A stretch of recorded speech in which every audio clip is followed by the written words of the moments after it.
Halo teman-teman berjiwa. Jadi dikarenakan banyak pertanyaan terkait pertukaran energi saat berhubungan seks, kita akan membahas terkait pertukaran energi. Ada orang lewat. Nah, jadi dalam hubungan seks tentu saja terjadi pertukaran energi yang sangat-sangat yang sangat-sangat efektif. Makanya karena terjadi pertukaran energi, maka lambat laun ketika suami istri ini menikah dan dia tinggal bersama, pelan-pelan dia akan semakin mirip. Nah, semakin lama, semakin bertambah tahun, semakin panjang kehidupannya, dari setahun, 2 tahun, 10 tahun, dia akan semakin bertambah mirip. Baik itu tentang sifat, baik itu tentang karakter, kehidupan, terus tentang perbuatan, tingkah laku, dan lain-lain akan semakin mirip dari hari ke hari.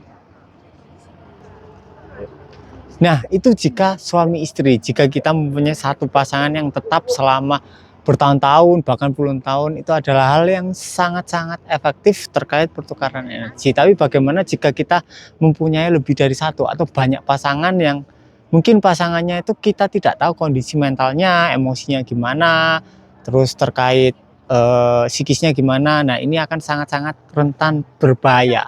Contoh, apabila kita mungkin suka berganti-ganti pasangan, kita suka berhubungan seksual dengan pekerja seks komersial, ini merupakan sudut-sudut yang sangat-sangat riskan. Contoh lah, kita bahas tentang pekerja seks komersial. Tentu saja dia sudah berhubungan seks dengan banyak pria, ya kan?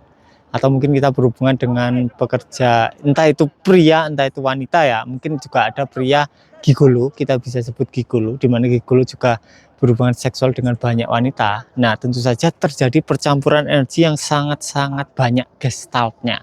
Dan kemudian kita berhubungan dengan pria gigolo tersebut atau dengan pekerja seks wanita tersebut, dan kemudian juga kita akan mengalami percampuran gestalt dengan pria yang gestaltnya sudah bercampur tersebut. Nah, sekarang bayangkan psikisnya itu sudah negatif, gestaltnya negatif, dan itu akan bercampur dengan gestalt kita.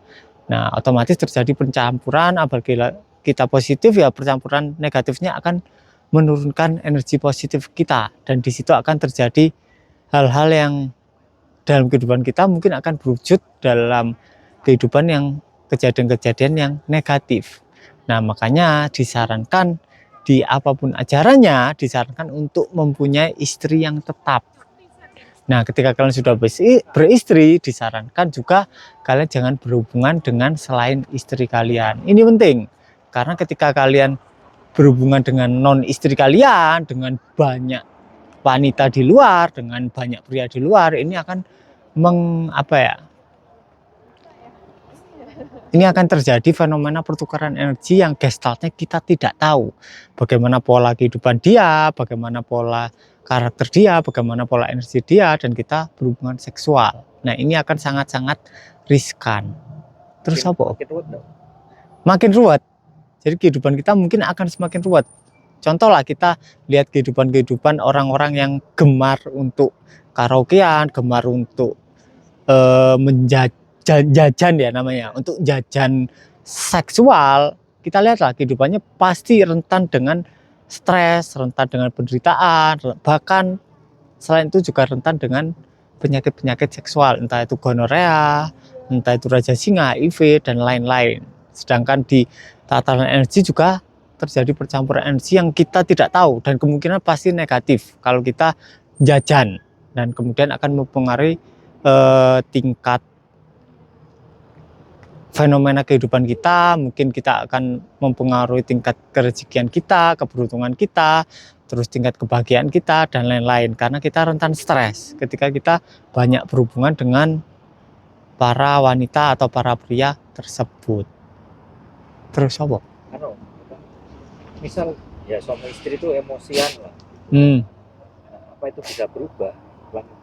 Oke, jika suami istri itu emosian, apakah bisa berubah melalui hubungan seksual, melalui exchange energi yang sacred ini? Ya bisa, tapi ada satu hal yang seharusnya tidak kalian lakukan, dan ini sering kali dilakukan oleh masyarakat kita, adalah ketika suami istri marah, mereka menyelesaikannya di ranjang. Artinya mereka membawa energi kemarahan itu ke hubungan seksual, sehingga kemarahan itu akan terpendam dan suatu saat akan meledak dalam intensitas yang lebih tinggi. Karena hubungan seksual merupakan salah satu cara transmutasi energi yang sangat-sangat efektif. Sehingga ketika kalian membawa kemarahan ke dalamnya, kemarahan akan semakin tinggi dan bisa jadi semakin intens. Karena kita memendam kemarahan melalui adegan seksual. Nah, jadi yang kita sarankan melalui bersiwa adalah hanya bawa nuansa kebahagiaan atau nuansa cinta atau nuansa kedamaian ke dalam hubungan seks kalian, sehingga energinya bisa bertumbuh lebih banyak, lebih besar, dan frekuensinya lebih tinggi. Jadi sangat-sangat tidak disarankan untuk membawa nuansa kesedihan, nuansa kemarahan, nuansa pertikaian ke dalam hubungan seksual kalian masing-masing. Jadi kalau kalian punya masalah, kalian sedang marah satu sama lain, selesaikan dulu di luar seksual. Kalian mungkin bisa berkomunikasi dengan baik, mungkin bisa saling curhat, mungkin bisa bertengkar, tapi jangan melakukan hubungan seksual terlebih dahulu sebelum nuansanya kembali bahagia atau kembali penuh cinta lagi. Ini penting. Jadi jangan membuat seks atau membuat hubungan seksual ini sebagai solusi untuk memadamkan api kemarahan kalian, karena ini justru akan menjadi bumerang bagi kehidupan kalian masing-masing. Mungkin sekian untuk video kali ini. Terima kasih.